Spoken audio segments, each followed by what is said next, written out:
Keep it simple. Obey God. Find out how to simplify your life in this episode of 5 Minutes Closer. I'm Vaughn Weatherford, and this is 5 Minutes Closer.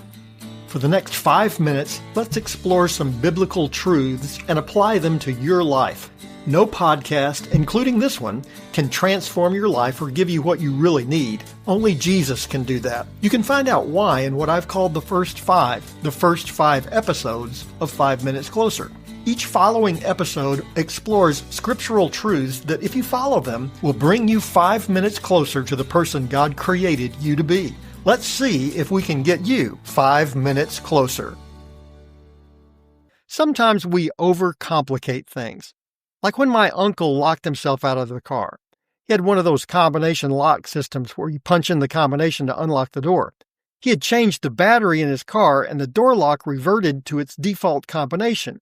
My uncle wrote the default combination in the car manual, which was now locked inside his car. He was trying to determine how he could reconstruct the default combination when my aunt asked him, "Well, why don't you just use the key?" Far too often in life, we try to figure out the combination when we have the key in our hand. That was the case for the nation of Israel. Over and over, they complicated their spiritual lives with disastrous consequences. Moses warns them to keep it simple. In Deuteronomy chapter 13, verse 4, the Bible says, "You shall walk after the Lord your God and fear him and keep his commandments and obey his voice, and you shall serve him and hold fast to him." Moses reminds the people to follow God, obey God, and serve God. These three simple principles will revolutionize your walk with the Lord.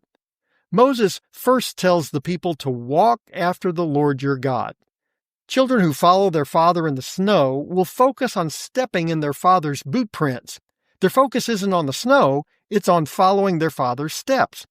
Moses calls the people of Israel to do the same thing, to focus on God by following his steps.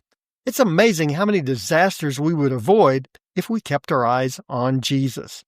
Second, Moses reminds the people of Israel to obey God. Fear him and keep his commandments means to worship God in a way that leads to obedience. We don't often think of it that way. Our worship should lead to obedience. If someone called you one day and told you to bring them a sandwich, you'd probably hang up. However, one day I received just such a call and immediately left my office to take the person a sandwich. The reason? The person on the other end of the phone call was my daughter. The relationship makes all the difference. When we worship God, we grow in our relationship with him.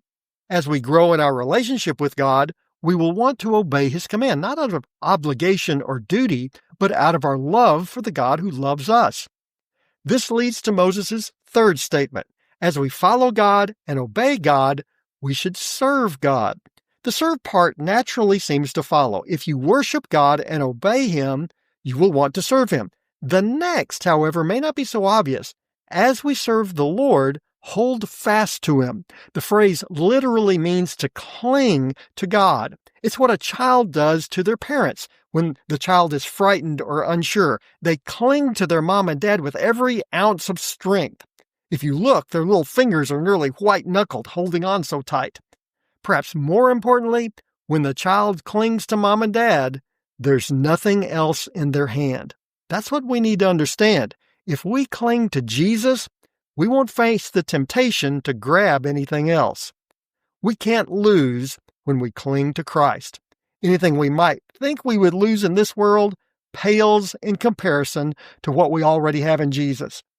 Journey through life seeking to follow God, obey God, and serve God, because now you're 5 minutes closer.